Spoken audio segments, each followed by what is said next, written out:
Olá, pessoal, bem-vindos mais uma vez ao Pausa Saudável, aquele momento que a gente para a corrida do dia a dia lá de fora para falar sobre saúde. Vocês já conhecem, Fabíola, nutricionista, mãe, esposa, empresária, tenho aquele monte de atribuição que você também tem, mas eu sei e quero que você também tenha essa consciência de que a gente tem que cuidar de nós, mente, corpo, espírito, né? Não basta a gente só achar que o shape perfeito é o suficiente. A gente tem que cuidar da nossa saúde mental, né? Da nossa saúde emocional, dos relacionamentos. Hoje a gente está com um profissional especialista no esporte, medicina do esporte. É uma coisa nova que a gente está trazendo aqui para o programa. É o Dr. Peterson, médico integrativo, que também é outra coisa bem legal, que tem tudo a ver com pausa saudável. Então, muito obrigada, doutor, por ter aceitado o nosso convite. Obrigado, Fabiola. É muito importante estar aqui, ainda mais sabendo que a medicina esportiva é algo novo por aqui e desvendar alguns mistérios ou tirar alguns mitos sobre a medicina funcional esportiva, funcional integrativa esportiva. E olha que legal, a medicina funcional, ela tem muito a ver com água funcional, com nutrição funcional, que é uma área, acredito que nova para tudo, né? Esses dias eu estava no dentista e ele falou, eu estou estudando odontologia funcional. Então, essa palavrinha a mais, que eu queria até que você explicasse o conceito, é uma palavrinha que demonstra que a nossa especialidade ela está baseada no funcionamento daquilo que a gente se propõe a estudar. No meu caso, nutrição, eu tenho brócolis. Vou dar um exemplo aqui, eu tenho brócolis. O brócolis tem vitamina A, B, C, etc. Só que o que ele faz depois que ele é metabolizado no meu organismo? Então, às vezes, existem compostos bioativos que só tem no brócolis que pode fazer prevenção de algumas doenças. Isso é a nutrição funcional. Então, doutor, conta para mim por que ser médico, por que buscar essa medicina funcional e por que você agora, né, digamos assim, é um pioneiro aqui no programa, porque a gente não tinha ainda esse conhecimento de que existia medicina esportiva. O meu conhecimento, o meu início com a medicina, acho que foi muito lá atrás, quando minha mãe ela trabalhava na Secretaria de Saúde, visitava muito hospital, visitava muito posto de saúde, eu sempre estava ali. E meu pai era um cara muito doente. Ele faleceu aos 43 anos e já tomava 11 medicações, tinha problemas cardíacos. Ou seja, ele tinha uma questão bem importante, tomava muitos remédios. Tinha uma vida sedentária. E isso me instigou a fazer medicina. Acho que o ambiente me levou a isso. E gostando do esporte, eu acabei associando uma coisa à outra. Falei, bom, que eu estudo medicina, que é o que eu gosto, e uno junto com o esporte, que é algo que eu gosto de fazer também. E trabalho em duas coisas que eu gosto, né? Tanto na medicina quanto de praticar atividade física. Legal. E quando você fala que praticava esporte, desde pequeno você fazia isso e por conta própria? Ou você teve algum exemplo para poder ir atrás? Atividade física, eu acho que foi algo da infância, uma infância muito ativa, né? De brincar, de jogar bola. E a gente entra no colégio e somos direcionados a fazer atividade, educação física. E aí depois vem musculação, já vai nos direcionando a esse rumo. E até falando sobre o que é a medicina do esporte funcional, né? Você falou do brócolis, que ele serve para algo dentro do nosso corpo. A medicina esportiva, funcional integrativa, também é nesse sentido. É usar o esporte, a atividade física, para uma determinada função que a pessoa precisa. Seja emagrecimento, seja melhorar uma questão cardiovascular, seja melhorar alguém que tem diabetes. Então, é usar o esporte na medida certa para algum problema que a pessoa tem ou para otimizar algo que a pessoa quer fazer com algum objetivo. Mas o certo não seria eu ir ao médico e ele me recomendar praticar uma atividade física? Qual é a diferença desse médico, digamos assim, comum, né, tradicional, para eu procurar um médico do esporte? Qual é o diferencial dessa consulta? Quando a gente pensa em medicina esportiva, médico do esporte, já vem na mente o médico do clube tal, o médico do Inter, o médico do Grêmio, ou o médico do UFC, para quem gosta de luta. E não deve ser dessa forma, e não é dessa forma. Nós devemos procurar o médico do esporte para começar a fazer atividade física, quando já estamos fazendo atividade física. Porque nós fazemos as coisas tentando gerar um estímulo estético ou com algum outro objetivo de performance. E muitas vezes o médico ele pode te ajudar nisso, pode potencializar e como você disse, você é empresária, é nutricionista, é mãe, é esposa. As pessoas também são assim, nesse mundo corrido que a gente tem de trânsito, que o cara é empresário, que ele tem um negócio dele, que ele tem o filho, ele é várias coisas. Ele não tem o tempo de estudar sobre algo mais específico do esporte mesmo, sobre um objetivo que ele quer alcançar. Ele tem que se preocupar com as coisas da vida dele, o trabalho dele, a família dele, enquanto o médico do esporte te dá as informações corretas de como você deve fazer a sua atividade física. E eu posso ser praticante de qualquer esporte? Por exemplo, se eu for uma pessoa que pratico natação, mas não para competir, só fazendo, sei lá, 1.000 metros todos os dias, né, numa raia, eu posso procurar o médico do esporte? Com certeza. Todas as pessoas que praticam atividade física devem procurar o médico do esporte. Ele vai identificar problemas que para nós, para as pessoas, não é identificável, que a pessoa não percebe que tenha esses problemas. Isso pode evitar um problema cardíaco ou um problema metabólico, ou evitar lesões também, porque são coisas do médico mesmo identificar isso.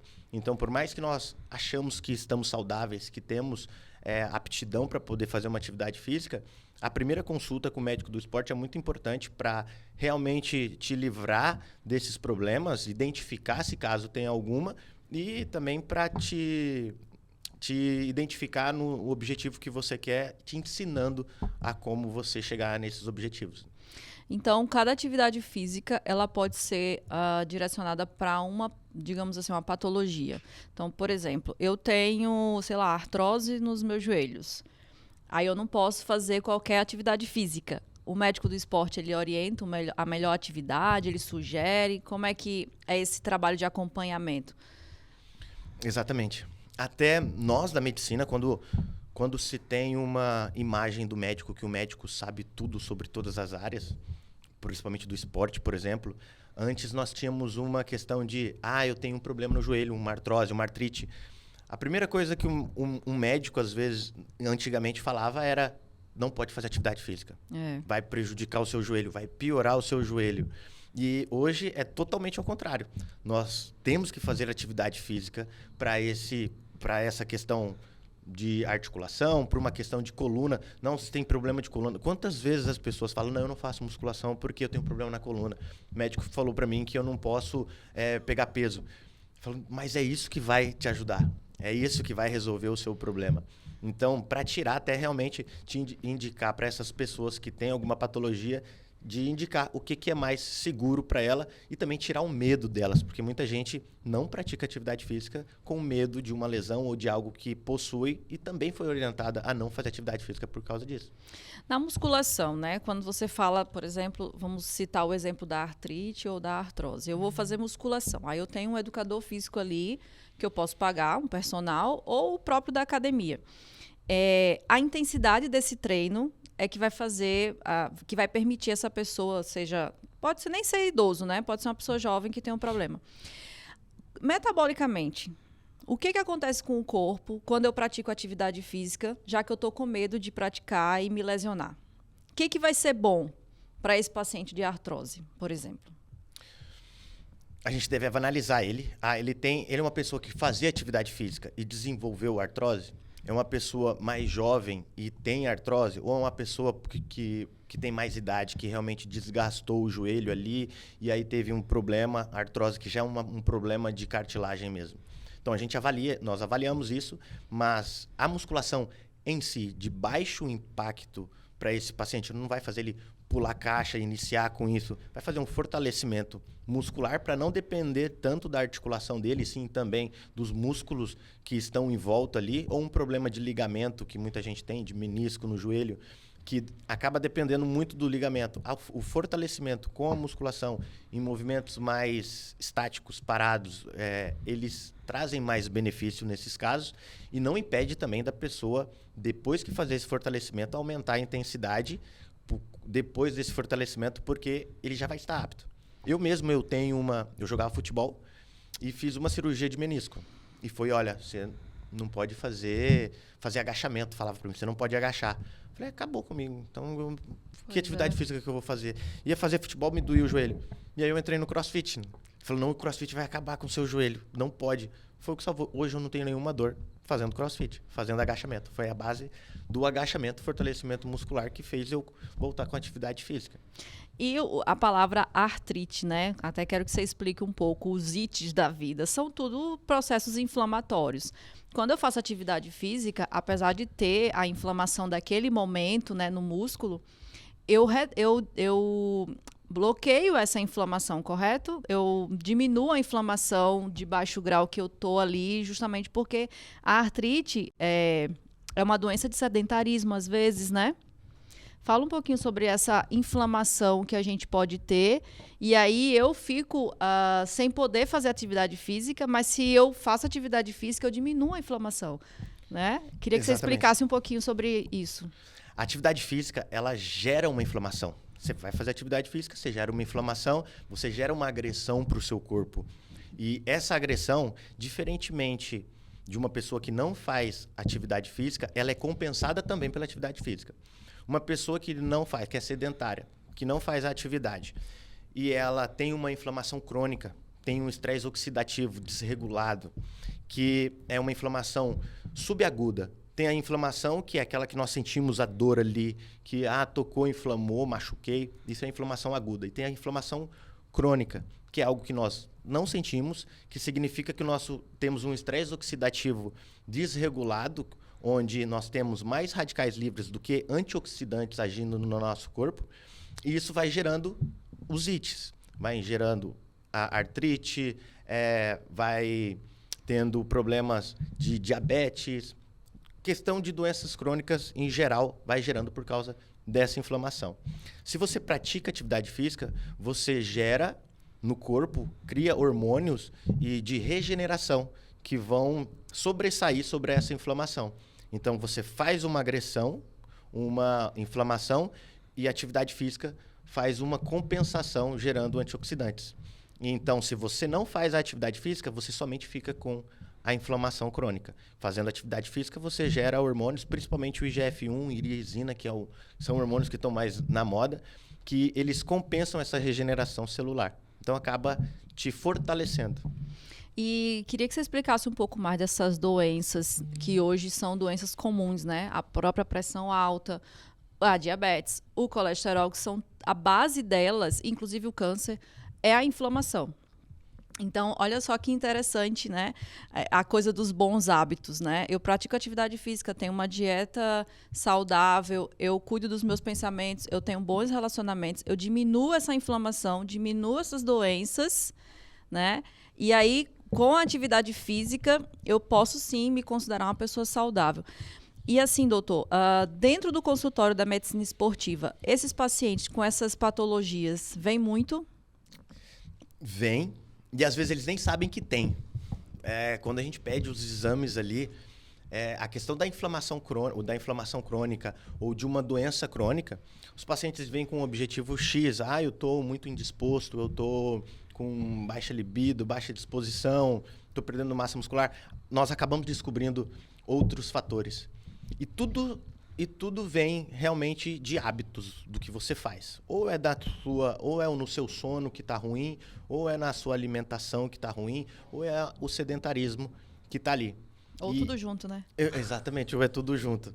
E diferente de tratar o sintoma de, não, eu vou te dar, você está com indisposição, eu vou te dar um estimulante, cafeína ou um Venvance da vida para poder você melhorar.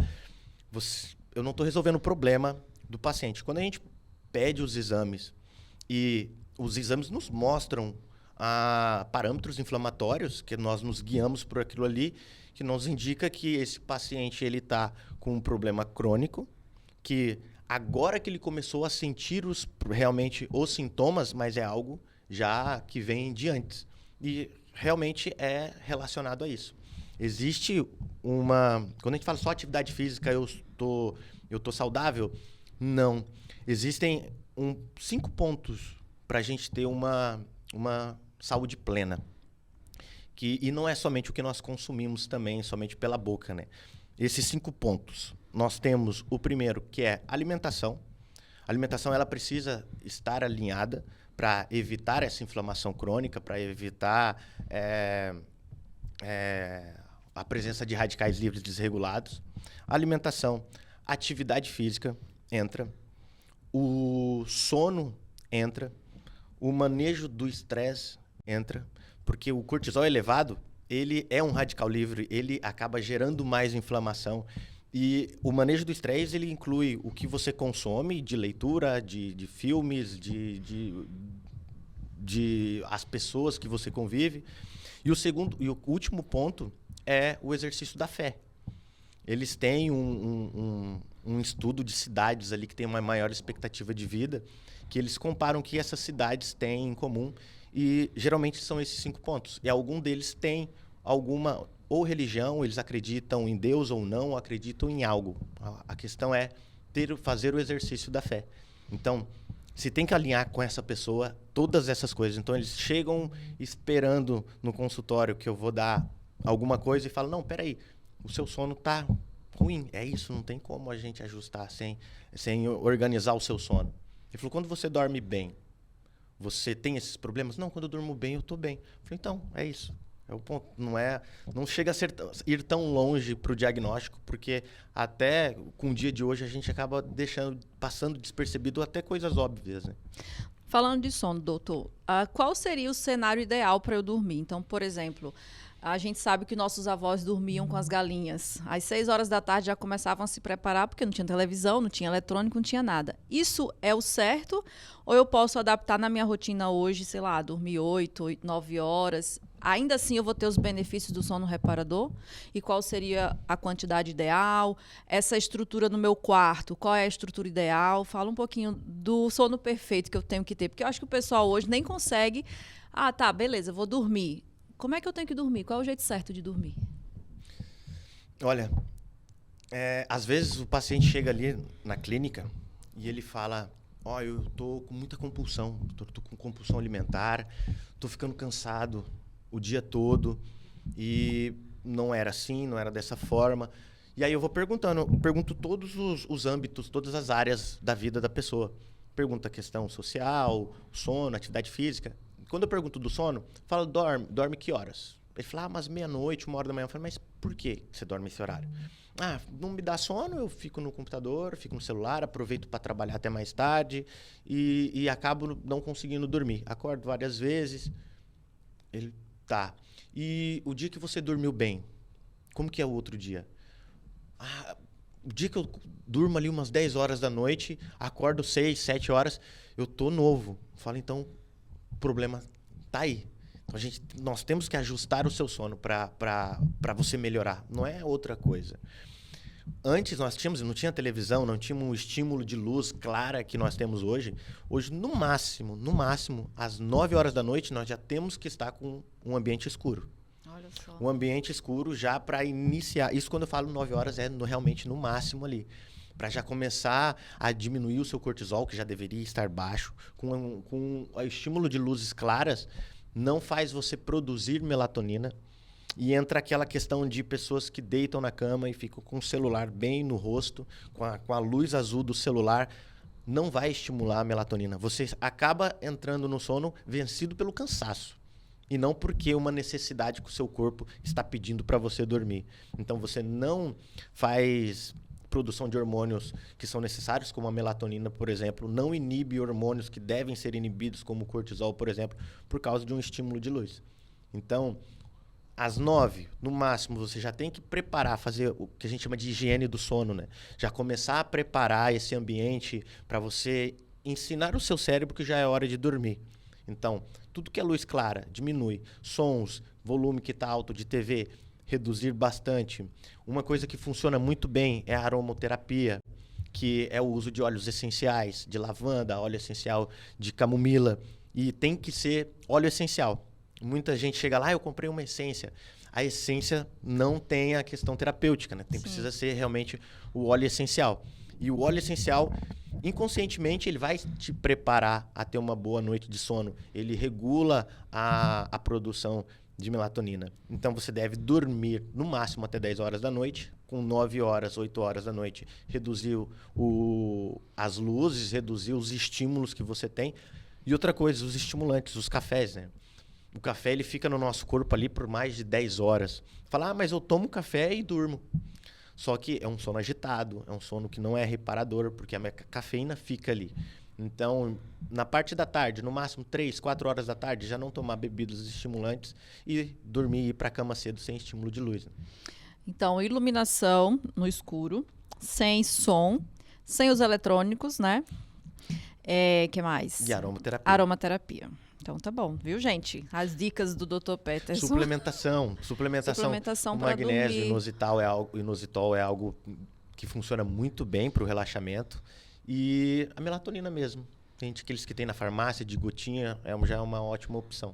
Doutor, já que você falou de magnésio, qual a diferença do treonato, de malato, para esse que você falou? Isso depende da situação do paciente, o que ele precisa mais, ou todos os magnésios têm o mesmo efeito? Fala um pouquinho sobre essas diferenças. Porque hoje no mercado você vai lá, tem vários nomezinhos, mas eu não sei o que é melhor para mim, né? Sim. Qual que vai me atender melhor? Tem magnésio. Magnésio, na verdade, é magnésio. O que muda é o transporte dele ali, que é o treonato, o dimalato, que é o inositol. O inositol, por que eu citei ele como uma questão para o sono? Porque ele passa na barreira hematoencefálica, que é algo que é uma proteção que nós temos para o nosso sistema nervoso, e o inositol ele consegue passar essa barreira, e o magnésio ele causa relaxamento. Então, para uma questão muscular, que tem mais uma afinidade muscular para relaxamento de músculo, atividade física, recuperação, a gente pode estar usando o dimalato. Para uma questão de magnésio dimalato, para uma questão mais de foco, de concentração, clareza mental, a gente pode estar usando o magnésio treonato. E aí, já entra vários outros magnésios, mas a atividade dele mesmo, como magnésio, é igual para todo. O que diferencia é onde um tem mais afinidade para poder chegar através do transporte, que é o dimalato, o treonato ou o inositol. O magnésio ele é um dos minerais mais importantes, tá? Responsável por mais de 350 funções catalogadas no nosso organismo. Então, tudo que você imaginar que o corpo faz, tem um magnésio lá envolvido, né? Até na respiração celular. E aí, falando de respiração celular, queria que você falasse um pouquinho da mitocôndria, né? Que hoje gera tanta energia pra gente. E antes você falou do cansaço do paciente. O estresse mitocondrial e o cansaço do paciente tem relação? Com certeza. Tem relação com o envelhecimento, tem relação com a energia, com a disposição da pessoa, tem relação com a questão do estresse oxidativo também, é um ótimo antioxidante. E a atividade física ela é utilizada para nós desenvolvermos essas mitocôndrias, aumentar o tamanho delas, aumentar a quantidade de mitocôndria. Quando nós temos uma baixa função mitocondrial, é muito mais fácil nós desenvolvermos doenças, é muito mais fácil nós ganharmos peso, nossa taxa metabólica basal diminui, a gente ganha gordura mais fácil, o risco de quedas, a capacidade de tomada de decisão fica prejudicada. E o aeróbico em jejum é uma ótima estratégia para a gente estimular essas mitocôndrias. Qual que é o problema do aeróbico em jejum de hoje? É que quando nós vamos fazer um aeróbico em jejum, nós mudamos de aeróbico para anaeróbico. Então, o nome realmente ele é muito, muito fiel. Precisa ser um aeróbico em jejum, que é uma baixa intensidade. Nós vamos ali, nós acordamos, ficamos em jejum e vamos praticar uma atividade física. Nós vamos e praticamos... o pessoal vai até falar do CrossFit. CrossFit é alta intensidade. Não é interessante você praticar o CrossFit em jejum. Eu queimo mais calorias quando eu aumento a intensidade? Queima. Mas como você está em jejum, você passa do estado de utilizar a mitocôndria para poder te fornecer essa energia, porque ela depende de ar, de oxigênio, ou seja, aeróbico. para poder ser estimulada para um estado que nós precisamos ou de glicose ou de aminoácido como fonte de energia. Então, como nós estamos em jejum, carboidratos, glicose a gente não tem. A gente acaba utilizando aminoácidos que vêm dos nossos próprios músculos. Então, para a melhora da função mitocondrial, o aeróbico em jejum, exercício, atividade em baixa intensidade é o essencial, é o melhor que tem.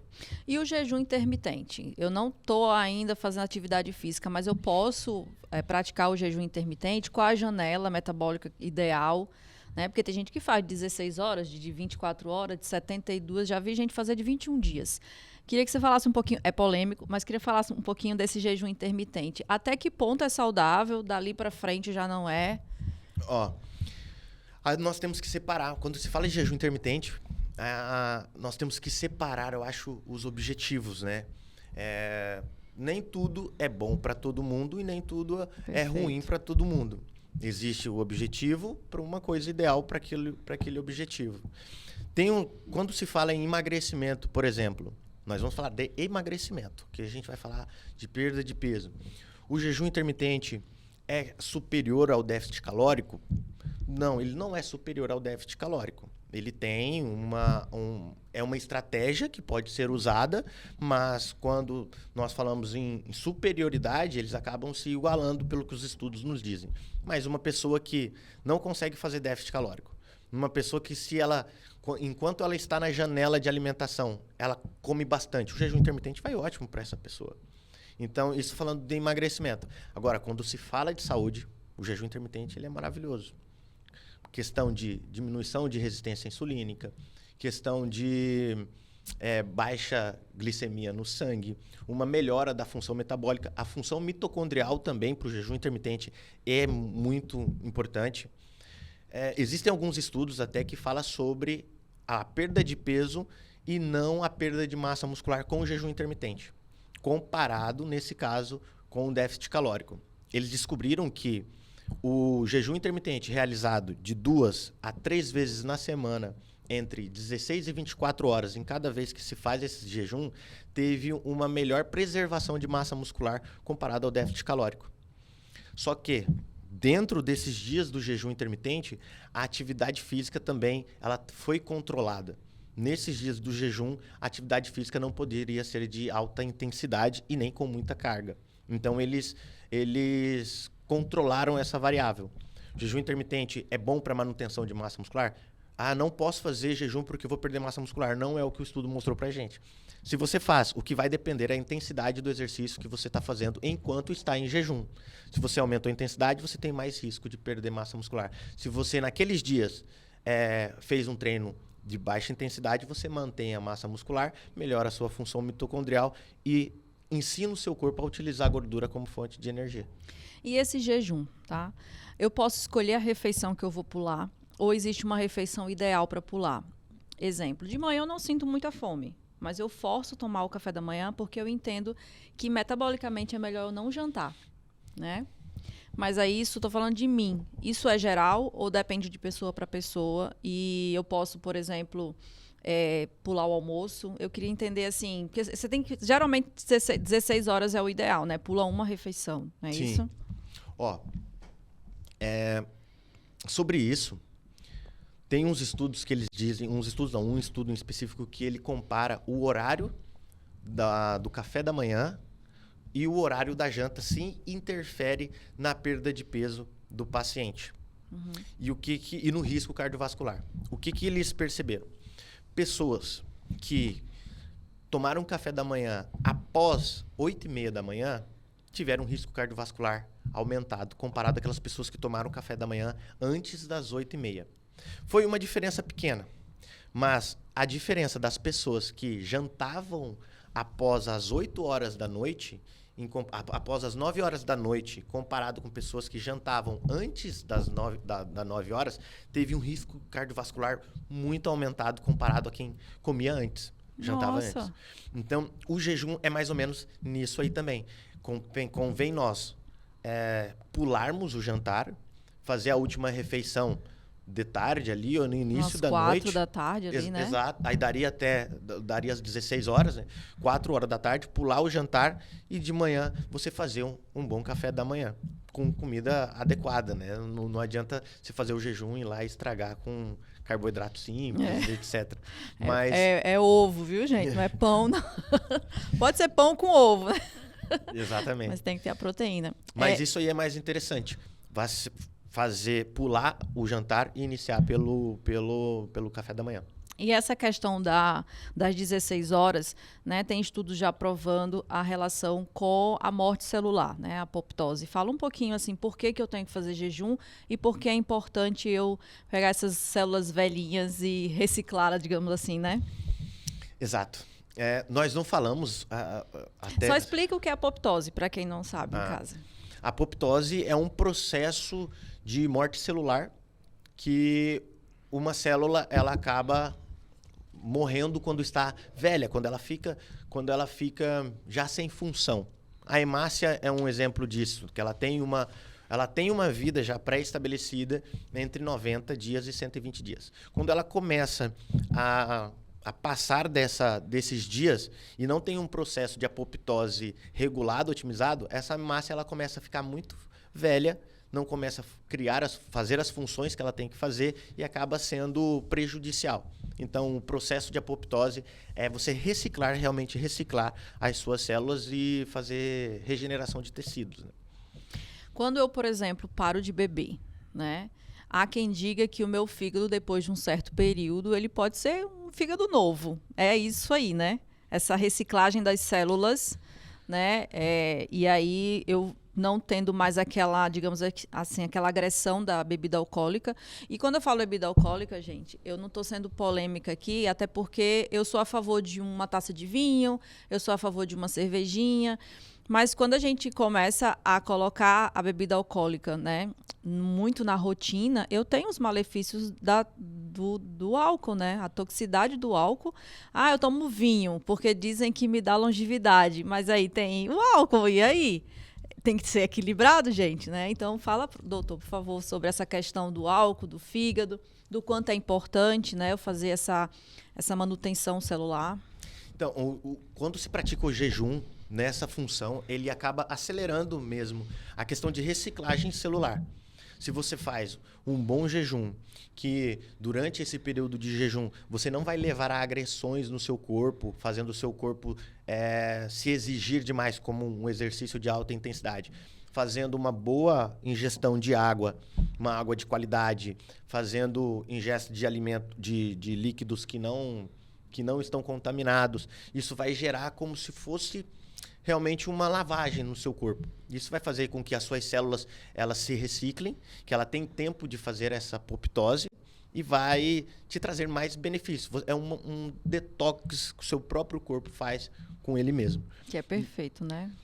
E da questão do fígado, o álcool, ele tem uma dificuldade de ser metabolizado, né? Ele é uma substância muito pesada para o fígado. Por isso que quando a gente bebe, se aumenta TGO, TGP, que são enzimas hepáticas, porque ele é pesado para o fígado poder fazer a metabolização dele.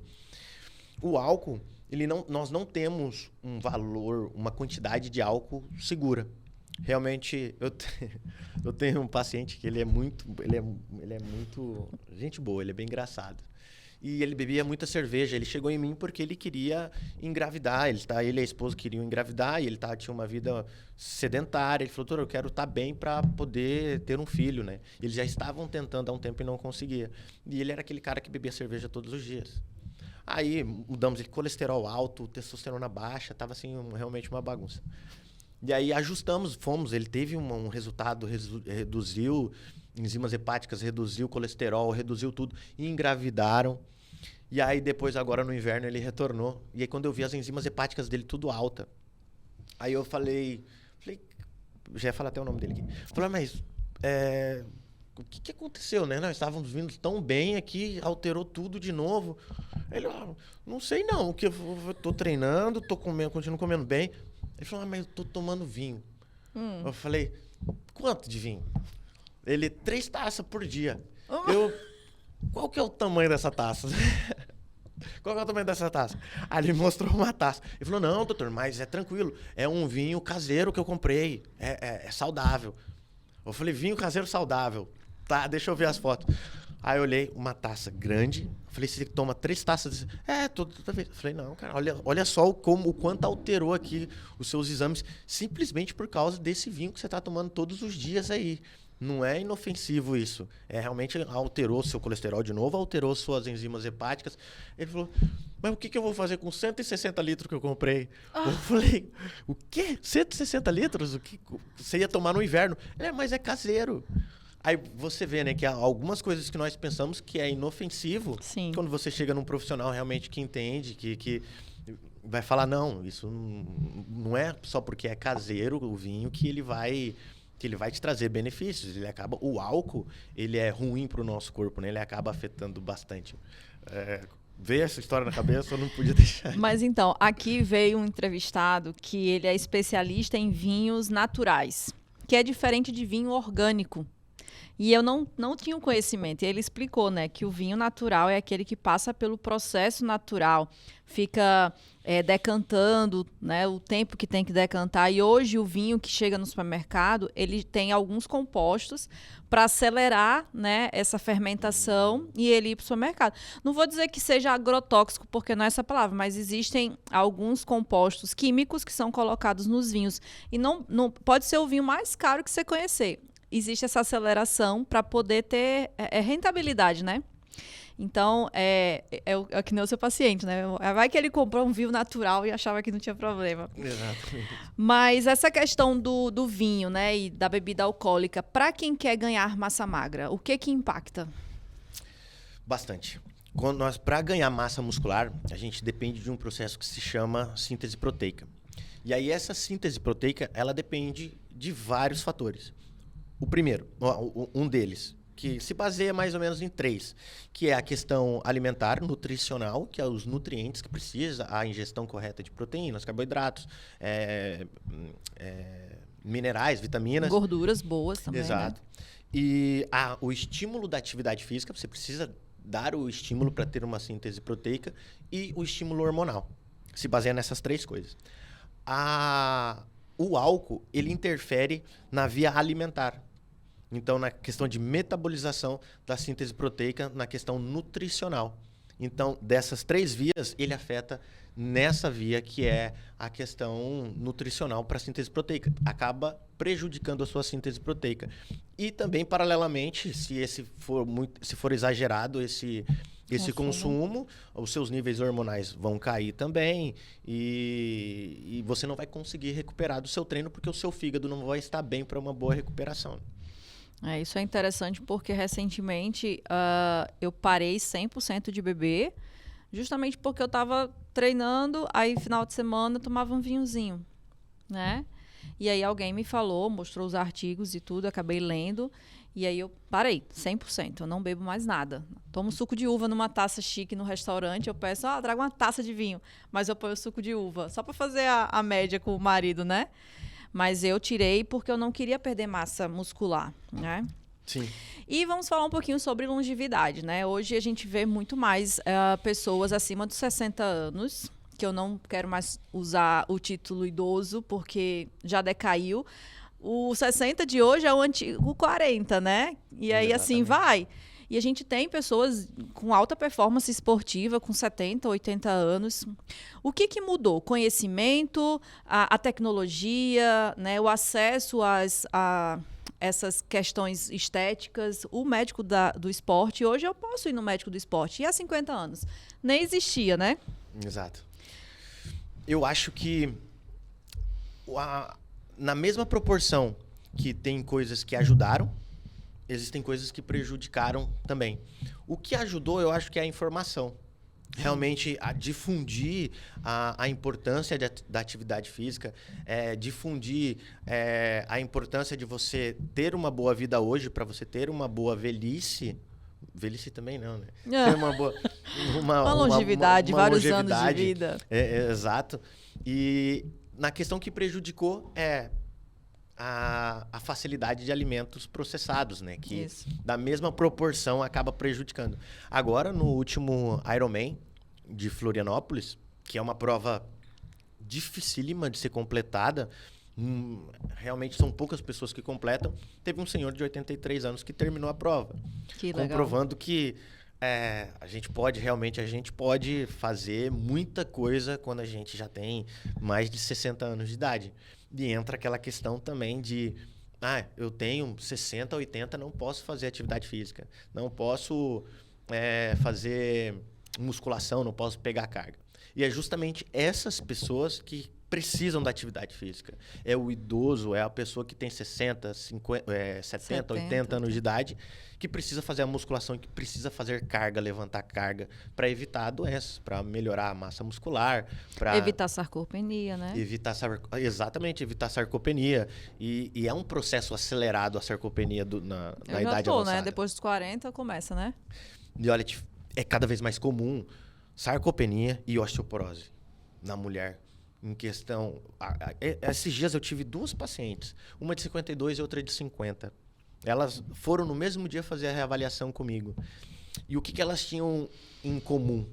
Uma tinha utilizado... Em comum não. O que elas tinham de diferente? Uma tinha iniciado a reposição hormonal da menopausa no tempo certo e a outra não tinha iniciado no tempo certo. Ficou 3 anos na menopausa para poder iniciar. Essa que ficou 3 anos, ela já tinha osteoporose com 52 anos de idade. Nossa. Que é algo que a gente vê a partir dos 60 anos. Então, como que cada vez com menos idade nós estamos desenvolvendo doenças que antes eram de 60, 70 anos de idade. E ao contrário também é verdadeiro, né? Cada vez mais pessoas com mais idade, com mais vitalidade do que os jovens de 25 anos. Por isso a importância da prevenção, né? Porque às vezes a gente vai ao médico só quando está doente. Eu senti uma dor no peito, tô com dor no meu ombro, aí vai ao médico. Mas ir ao médico de forma preventiva é o que vai trazer essa qualidade de vida nos últimos anos, né? Tem um médico que eu conheço que ele fala, a gente não tem como evitar a morte, mas eu não quero ficar os últimos 10 anos da minha vida deitado numa cama. Eu quero estar até o último momento fazendo o que eu gosto de fazer. É que nem o leão, né? O leão, ele corre atrás da caça até a véspera da sua morte. Aí no dia que ele vai morrer, ele vai para um cantinho e morre. Seria tão bom. Não é? Isso era pra ser, gente. Meu pai tem 80 anos, tem mais ativo do que eu. E ele já é essa pessoa que busca muito, né? Que se informa muito. Tem uma pergunta aqui falando da telomerase, né? Eu queria que você falasse um pouquinho sobre ela, para ter essa longevidade celular. Na verdade, explica o que é e depois o que isso tem de importante e que o pessoal de casa pode começar a se informar, né, para entender mais. Telomerase, ela envolve numa questão do que nós já falamos aqui em questões de antioxidante, de estresse oxidativo, que é uma enzima que evita que nós tenhamos um encurtamento dos telômeros. Telômeros é uma substância que fica nos nossos cromossomos, na nossa genética ali mesmo. No finalzinho da perninha ali, né? Isso. E quanto menor quanto mais encurtamento de telômeros nós temos, é um sinal que nós tivemos um maior estresse oxidativo, não tivemos um controle desse estresse oxidativo, e isso acaba gerando mais doenças. E a telomerase ajuda a não encurtar esses telômeros para que a gente tenha uma melhor qualidade de vida. Quanto mais nós inibimos esse processo de encurtamento, nós temos mais qualidade de vida. Então, não é ter mais vida, é ter mais qualidade na vida que temos. Aí, é prevenção de doenças cardiovasculares, prevenção de doenças metabólicas, diabetes, prevenção de demência, que está muito associado também com a questão senil, com a questão de senescência, que é quando realmente já encurtou demais os telômeros e não tem como mais você fazer multiplicação celular. Até esse telômero, ele te auxilia na reciclagem de célula. É o que faz a célula se dividir e faz com que você perde uma célula, sua célula se multiplica e substitui essa antiga, que entra a apoptose também. Então, se nós deixamos o encurtamento muito acelerado nós já não temos essa multiplicação, então a gente não faz regeneração celular e acaba envelhecendo mais rápido. E, doutor, essa questão da epigenética hoje, né, que está muito em alta, as pessoas estão fazendo exames genéticos para ter, por exemplo, uma dieta muito personalizada, que a gente chama de nutrição de precisão. Em cima do exame genético daquela pessoa, predisposições a algumas doenças, eu vou montando a dieta, o plano alimentar. Na medicina, né, no esporte, você utiliza essa questão da genética do paciente e você compreende que eu posso mudar a genética desse paciente por meio da atividade física, né, inclusive para as próximas gerações. Você falou agora do paciente que queria ter um filho, certamente as mudanças dele impactaram nesse bebê. Né? Se ele tinha uma predisposição a ser diabético, pode ser que, dependendo do que ele mudou, essa criança já não tem essa predisposição. Como é que você enxerga a genética hoje na medicina? A genética, por muitas vezes nós pensamos que a genética ela era um fator primordial em tudo que nós iríamos desenvolver. E hoje a gente sabe que a genética está envolvida de 20% a 30%, né, em desenvolvimento de doenças, e o restante está mais relacionada com o nosso ambiente mesmo.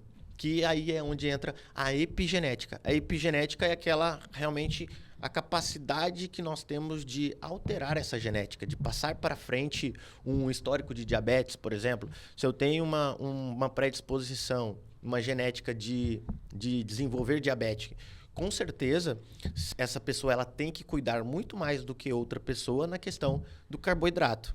Se eu faço isso e consumo menos carboidrato, estimulo mais as mitocôndrias, com tudo aquilo que nós falamos, diminuo a resistência insulínica, a minha epigenética ela vai mudar a minha genética. Então, aquela questão de predisposição de diabetes, talvez para o meu filho eu não passe isso, porque eu consegui alterar no meu corpo, eu consegui já ensiná-lo que ele não precisa ter uma resistência insulínica e também não precisa ter uma glicose mais alterada. Isso se vai passando para frente. Eu assisti uma aula que nem fala mais de epigenética, se fala de nutrigenética, que são os nutrientes que afetam essa genética, e também de proteômica, que tá, beleza, eu mudei a minha genética, mas essa proteína ela vai expressar? Já é o metabolismo está sendo estudado, se sim ou se não, porque para você a dieta pode funcionar, mas eu não sei se aquilo ali vai ter o resultado que se espera, né? Então, gente, é muito complexo, a gente não sabe nada ainda da... Quando entra a ciência ômica, a gente já fala... Uhum. Então, queria falar um pouquinho rapidamente sobre hidratação, né? O que você... assim, aconselha, né? Principalmente para o idoso que quer praticar atividade física. A gente sabe que a partir de uma certa idade a gente começa a perder a sensação da sede, até da fome.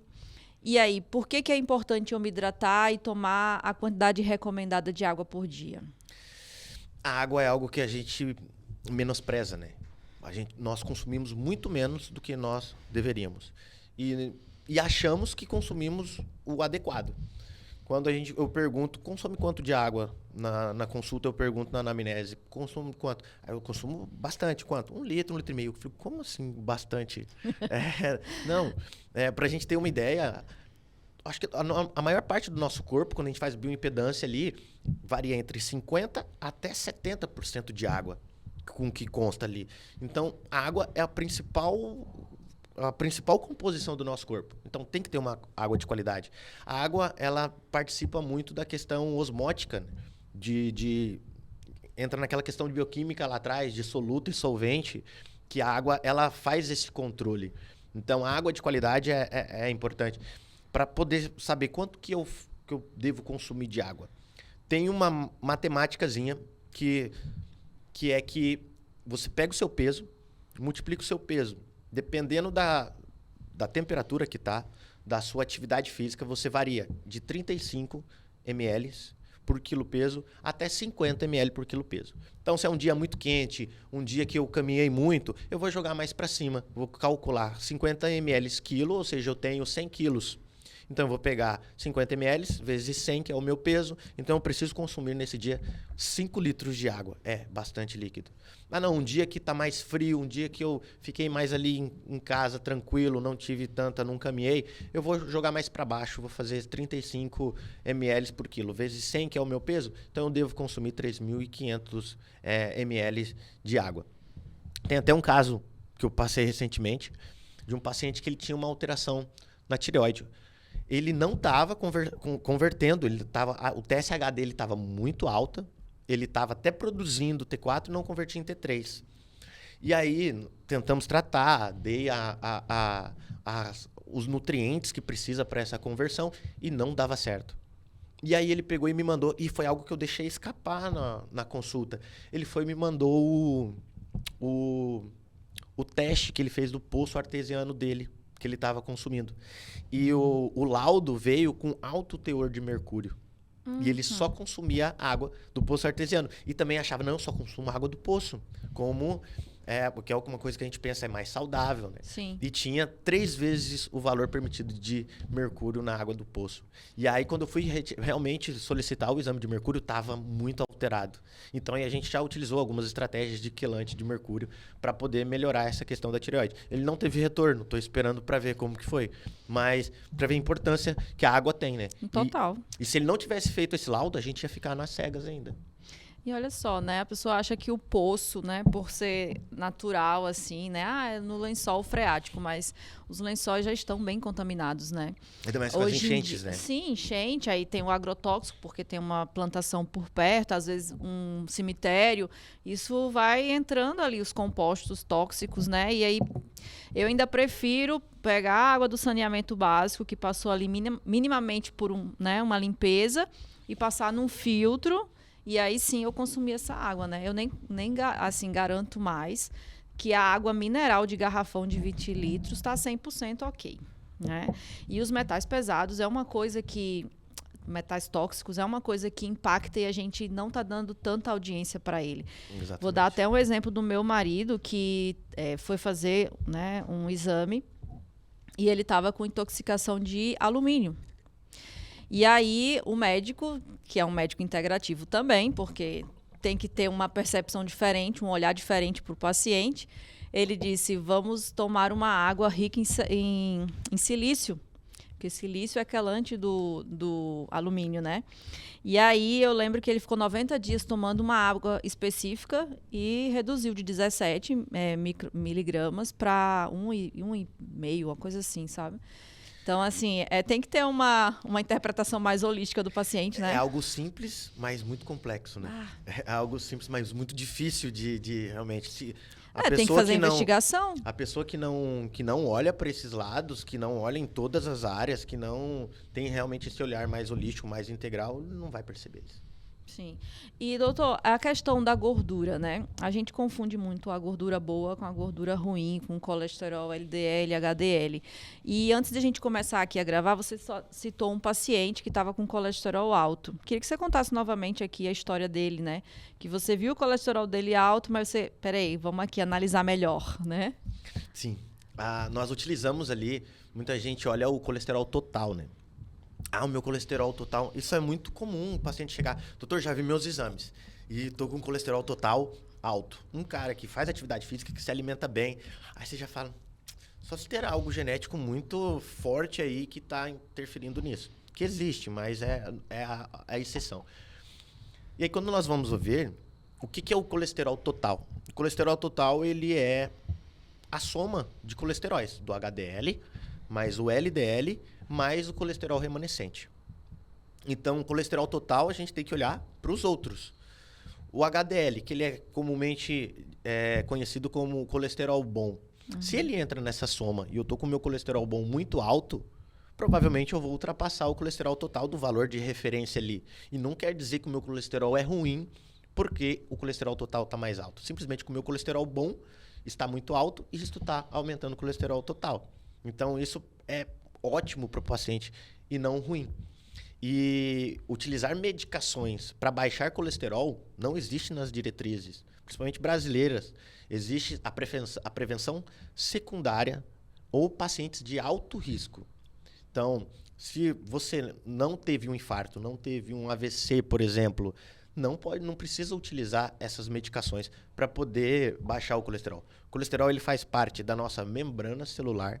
A membrana celular precisa de colesterol, precisa estar forte o suficiente, ter colesterol de qualidade para poder funcionar bem. E o colesterol ele é essencial para a fabricação de hormônios. Então, até na menopausa, quando a mulher ela já não produz mais hormônios, o colesterol tende a subir. Porque como você não está fabricando mais hormônios, não está utilizando o colesterol para aquilo ali, o seu colesterol da mulher acaba se elevando um pouquinho. Então, tem que olhar de forma individualizada. E não é o colesterol que faz mal. O que faz mal é a oxidação do colesterol. É o colesterol, é o LDL oxidado, que são partículas menores, que elas sim podem formar placas de ateroma. E quais são os marcadores que eu posso ver no meu exame, se o médico pediu, que vai me indicar se eu tenho essa oxidação, essa inflamação, para eu olhar para o colesterol e não achar que ele é um problema? Quais são os exames? Tem um exame que ele é bem específico, mas ele não é pedido de rotina, porque ele é bem caro, que se chama subfracionamento do colesterol. Dentro do colesterol LDL, por exemplo, existem 11 colesteróis dentro daquele LDL. E não são todos que são ruins. Existem colesteróis bons e colesterol ruim. No HDL, existem 9 outros subtipos. Então, o certo é analisar cada um, para poder diferenciar o que é um colesterol oxidado ou não. Agora, não temos esse exame que é mais específico. Nós podemos olhar os parâmetros inflamatórios, que aí inclui homocisteína. Uma homocisteína acima de 8 pode indicar uma inflamação crônica que está perdurando por mais tempo, que interfere muito na questão de metilação, de qualidade vascular, de inflamação vascular. A gente pode olhar para o fibrinogênio. Um fibrinogênio acima de 300 pode indicar inflamação. Uma ferritina, que a gente só relaciona com ferro, com anemia. Também uma ferritina mais alta, acima de 200, 300, também indica uma inflamação crônica. Se eu olho esses exames e vejo eles em conjuntos, estão todos alterados, provavelmente você tem uma oxidação dos seus colesteróis. Perfeito. Aí sim, se tem um LDL mais aumentado, aí sim, esse LDL provavelmente ele é oxidado. Olha só, né, gente? Que interessante. A medicina é muito ampla. Eu sou encantada com a área da saúde. Encantadíssima. Estamos só iniciando, né? Estamos só iniciando na questão de descobrimento realmente da medicina de precisão. Teve uma médica que veio aqui lá no início ainda, quando a gente começou o projeto do Pausa Saudável, e a gente estava falando sobre medicina integrativa, né? E a gente fez muito comparação do médico tradicional que faz faculdade e não vê aula de nutrição, não vê aula de água, não vê aula de vários de esporte. E deveria ver, porque tudo isso faz parte da saúde, né? E aí, quando se começa a dividir as especialidades, eu fico muito bom em doenças cardíacas, porque eu sou cardiologista. Oftalmologia, só os olhos. E eu deixo de ter aquela medicina que olha para o paciente inteiro. E aí, essa nova onda da medicina integrativa, da medicina funcional, esportiva agora, tá fazendo a gente voltar a confiar nesse médico. Porque eu acho que falta muito hoje, eu vou falar uma opinião minha. Uma opinião minha é ótimo, né? Uma opinião. O médico ter escutativa para o paciente. Hoje a gente carece muito dessa escuta, né? De ir para o médico e poder falar tudo o que a gente está sentindo. Às vezes até subjetivo. No final, a gente nem quer um remédio. A gente quer só que ele diga, ok, eu estou cuidando de você, né? Exato. E isso é da tua medicina esportiva, isso é do médico integrativo, sabe? E eu fico feliz de ver tantos médicos agora, porque eu já conheço bastante, né? Que tá tentando voltar essa medicina que na época da minha avó existia, que ele ia na casa dela, conhecia a família pelo nome, né? Exatamente. Era uma medicina muito mais significativa, com propósito, né? Você não era... Ele acompanhava realmente a sua vida, né? E tá voltando isso. Tá voltando isso. A pessoa não falou, doutor, eu tô buscando alguém que me acompanhe. Eu não quero mais ir no endócrino e ele só resolveu aquilo ali, eu vou no cardio e vou depois no neuro e vou depois no psiquiatra. Cada um passa um remédio e aí ninguém se entende, ninguém se conversa. Ninguém se comunica. E só vai... Um remédio tem interação com o outro que o psiquiatra não conhece, o cardiologista, porque realmente são muitos remédios, não tem como o médico saber tudo aquilo. E às vezes nem de remédio precisa. Não precisa. E uma coisa interessante que você falou agora, né? Do médico conhecer o histórico e acompanhar o paciente. Ele fica muito mais assertivo, né? Porque tá ali o histórico daquele paciente. Então, ele vai resgatar uma consulta de 1 ano ou 2 e vai dizer, ó, isso aqui voltou, isso aqui é por causa daquele outro momento da sua vida. É o vinho. É o vinho. Fica na ponta da língua, né, a resposta. Doutor, eu achei que nossa entrevista assim, foi super rica. Gostei muito, você entende muito. Legal. Conhecimento, assim, parabéns. Dá para ver no seu olho que você ama o que você faz. E isso eu acho que tem tudo a ver com pausa saudável, porque a gente escolhe aqui as pessoas que vêm, né? Por esse carisma com o paciente, sabe? Eu acho que isso faz muita diferença. O nosso projeto, ele é um projeto para levar conhecimento de qualidade, de relevância para as pessoas. Hoje a gente tem na internet muita bobagem, muita informação distorcida. Então, quando a gente traz um profissional sério aqui, a gente quer ir na contramão do que hoje a gente vê nas redes sociais, no YouTube, no Spotify, enfim, né? Então, eu acho que agregou bastante aqui ao nosso canal. Para a gente encerrar, doutor, queria que você citasse alguma obra, pode ser um livro ou um documentário, que se alguém quiser e tiver mais interesse para entender melhor sobre medicina esportiva ou integrativa, que possa continuar os estudos. Sim. Eu comentei sobre os pilares ali da vida plena e algo que se encaixa bem para poder entender isso e sobre uma vida saudável, tem um documentário, eu acho que na Netflix, da Netflix mesmo, que se chama Blue Zones, que são cidades que têm as maiores expectativas de vida e essas cidades, eles investigam o que essas cidades têm em comum, que faz com que eles tenham uma expectativa mais alta comparada às outras cidades. E o mais interessante é que não é um país. Tem uma nos Estados Unidos, tem outra na Europa, tem outra no Japão. Inclusive, de Japão não é mais. A Okinawa, que era uma das Blue Zones, hoje já não faz mais parte, porque entrou o McDonald's. Depois que entrou o McDonald's em Okinawa, a expectativa de vida de Okinawa caiu. Então, eles saíram. Mas é um seriado bem interessante, que faz a gente ter um pouco de noção do que realmente é uma vida plena. Que legal. E tem um dos itens que você acabou não mencionando, é a convivência, né? Eu vi esse documentário e tem um capítulo lá que eles falam de receber parentes e amigos em casa, né? Sim, exato. Então, a parte de relações também faz parte da saúde, né? Bom, é isso. Então tá, muito obrigada, Dr. Peterson, por seu conhecimento compartilhado. Obrigado vocês. Vamos marcar para vir de novo. Com certeza, foi muito legal, foi muito interessante estar aqui. Espero que tirem bastante proveito disso e que aprendi bastante também. Que coisa boa. Gente que está em casa, no trabalho ou no trânsito e ficou até o final, muito obrigada. E até semana que vem. Tchau, tchau.